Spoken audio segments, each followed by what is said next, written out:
Hola, buenas tardes, soy Fernando Ricardo. A mi equipo de mí, que está conformado por Axel Iván González y Paula Cartillo Flores, nos tocó exponer monarquistas contra republicanos. A continuación yo expondré ideologías, significados y comparaciones. Para comenzar, voy a explicar lo que es el movimiento monarquista, que el movimiento monarquista es una ideología que busca defender el establecimiento, preservación o restauración de una monarquía como forma de gobierno. Asimismo, hay diferentes tipos de monarquismo, bueno, diferentes tipos de monarquismo, ¿sí? Como es el absolutista, que el monarquismo absolutista promulga o defiende que el monarca o soberano debe ejercer todos los poderes políticos, lo que es el ejecutivo, legislativo, judicial. También está el constitucional, que es el monarquismo constitucional, defiende un sistema donde las leyes del gobierno reposan sobre una serie de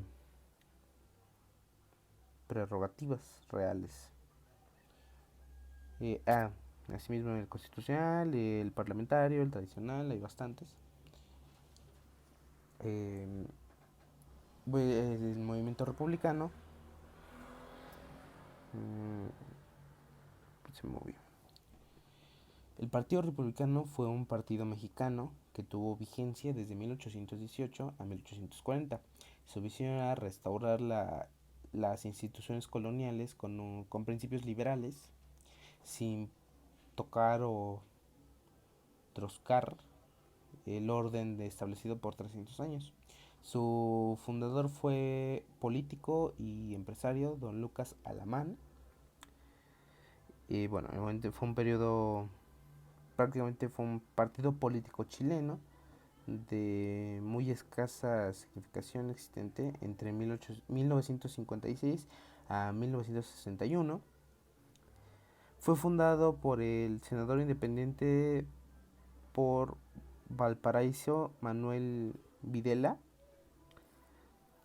y que en la práctica giraba en torno a la personalidad general de Carlos Ibáñez del Campo, ya que se realizó en 1956 para agrupar a las fuerzas ibañistas independientes. Tengo que aclarar que pondré ejemplos de, no sé, la reina Isabel, porque es lo que más me sonó. Eh, Diferencias o bases ideologías entre los republicanos y monarquistas. Para comenzar, los republicanos, la base de sus poderes del gobierno se encontraba en la idea de la soberanía popular, lo que se usa actualmente, que es el pueblo elige al gobernante y el gobernante se elige para un periodo determinado. Hoy son 4 años. El gobernante es responsable de sus actos. Ahora, todo lo contrario pasa en el monarquista. La base de los poderes del monarca se encuentra en la divinidad. Lo que se hacía antes era... Disculpen.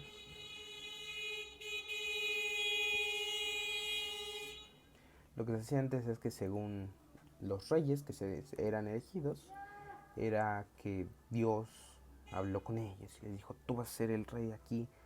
Claramente, pues, no sé, creencias de otras personas, pero era una mentira. Pero bueno, encuentran en la divinidad, en la dinastía histórica o en la usurpación, lo que es conquistar un país o... Sí, conquistar un país, tomar el trono.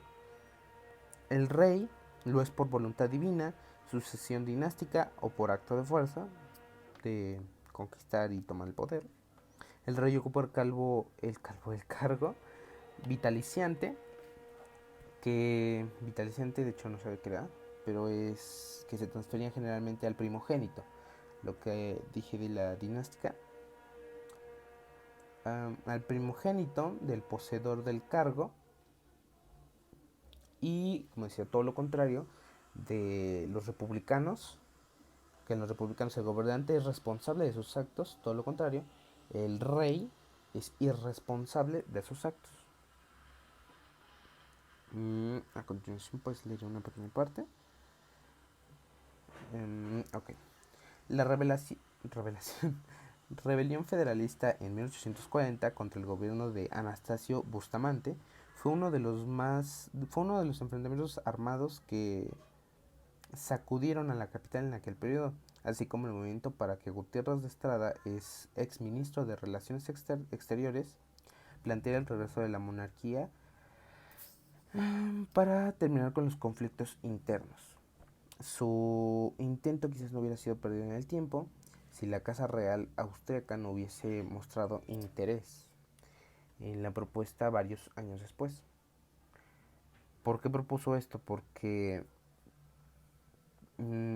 prácticamente pensaron que el sistema republicano había fracasado.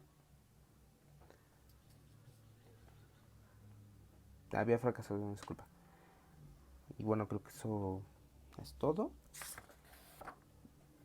A continuación seguirá mi compañera Paola Capetillo Flores. Gracias, compañero Ricardo. A continuación yo voy a hablarles un poco más acerca del monarquismo y republicanismo. Esto inició un 18 de octubre de 1840 en la Ciudad de México. Esta amaneció apacible con las calles empedradas poblándose de la gente, iglesias que tenían sus campanas, comerciales bulliciosos, fondas aromáticas, vendedores que propagaban mercancía y carruajes de familias aristócratas, entre otros. La capital parecía recuperarse de la sangrienta y fallida rebelión, encabezada apenas unos meses atrás por el incansable liberal Valentín Gómez Farías y el general José Urrea, el cual exigía regresar al régimen federal y que al cabo de 12 días había dejado cerca de 600 muertos y destrozado la esquina sur de la fachada del Palacio Nacional. Ese día la ciudad volvió a sacudirse, y esta vez no fue por el fuego federalista, sino por la republicación de un folleto quizá igual o más subversivo, pues el autor de esta tuvo el atrevimiento de proponer que México adaptara un régimen monárquico con un principio extranjero. Este estudio analiza la constitución de los primeros poderes ejecutivos, colegiados o regencias en España y México. Esto en los años 1809 y 1823. La perspectiva comparada le permite enfatizar las convergencias y divergencias de ambos tipos de regencias, vinculadas a la definición de sus formas de gobierno. España nunca pudo eludir la impronta monárquica, aunque sus ejecutivos colegiados profesionales combinaron con el tiempo. En México se adoptó y adaptó en primera instancia un cierto tipo de regencia monárquica, la etapa iturbidista. Luego se movió hacia la instauración de una regencia de tipo republicana. El republicanismo en México tuvo diversos orígenes ideológicos. Se alimentó de diferentes fuentes teóricas, ideológicas y públicas. Una de ellas, y la que dotará la singularidad, es la seguridad, surgida desde el Cortes de Cádiz hasta el periodo de Iturbide. En las Cortes de Cádiz, los diputados novohispanos se sintieron representantes de sus provincias en el Congreso Nacional, de tal forma que conjugaron una doble soberanía, la provincial y la nacional. A continuación, mi compañero Axel les va a hablar más acerca del tema. Gracias, Paula. El costo de publicar ese folleto fue alto, ya que desencadenó una fuerte oleada de condenas tanto de la empresa como de folletos escritos por prominentes personajes, en especial militares. En su cuadro histórico, el historiador Carlos María de Bustamante comentó que el escritor de Gutiérrez de Estrada había causado grandes alarmas, comenzando el pueblo y siguiendo por las cámaras. Luego de narrar la censura de que sufrió el texto y arrestó a su impresor, Ignacio Cumplido, así como la orden de detención de Gutiérrez de Estrada y su fuga hacia Tampico para salir del país, Bustamante afirmó que estas circunstancias hicieron creer a muchos que fue agente de alguna potencia de Europa para soltarnos esa botafuego y exterminar el espíritu de todos los mexicanos. En efecto, las protestas de la clase política no tardaron en aparecer. En la sesión legislativa del 20 de octubre, el senador Juan Martín de Garza y Flores expresó que en el folleto se deprimiría el honor y la majestad de la nación, y señaló que la monarquía no estaba en las creencias políticas del país, que la ha proscrito para siempre de su sueldo, pronunciado sobre ella una antema irrevocable, por la que el impresor debía considerarse como eminentemente peligroso, impolítico, subversivo y antinacional. El Congreso exigió al gobierno tomar medidas contra el autor del folleto, por lo que ordenó de los ejemplares fueran recogidos y que se arrestara al escrito por atentar contra la inseguridad de la nación. No obstante, parece el gobierno se portó indulgente con Gutiérrez de Estrada, pues fue avisado a tiempo y no tuvo impedimentos para escapar del país. Quizá las heridas en su orgullo por la carta monárquica fueron los militares. Los generales Gabriel Valencia y José María Tornel escribieron energías impugnaciones contra el folleto, y el Ministerio de Guerra, general Juan N. Almonte, futuro impulsor del torno de jamás Maximiliano, aseguró que México jamás permitiría una monarquía extranjera para evitar una rebelión militar.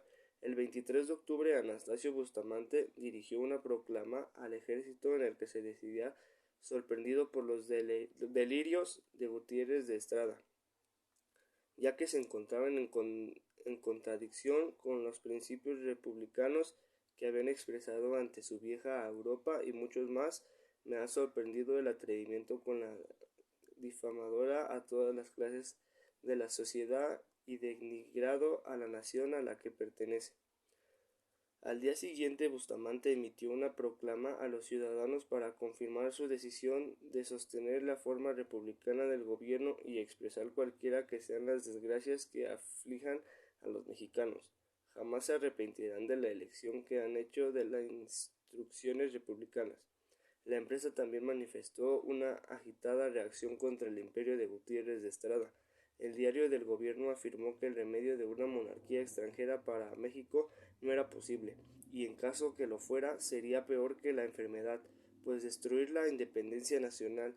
El cosmopolita dijo que si viniera a un príncipe extranjero sin un ejército que lo apoyara, el país se vería envuelto en un torbellino revolucionario. El Correo de Dos Mundos consideró que si bien era natural que las imaginaciones del escritor se inflaran tras haber vivido algunos años en Europa, es un grave error predeterminar que 20 años se consolida el orden, la fortuna pública y una palabra un sistema regular de gobierno.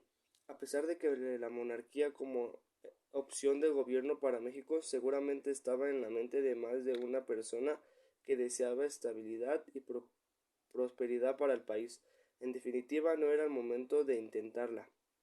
Gutiérrez de Estrada murió en Francia en mayo de 1867, poco antes de la estrepitosa caída del Segundo Imperio. Tristemente pasaría a la historia como el inalcanzable promotor de una monarquía mexicana durante su largo exilio en Europa y en un conservador recalicista a quien solo recuerda como el servil personaje al frente de una delegación de imperialistas nacionales.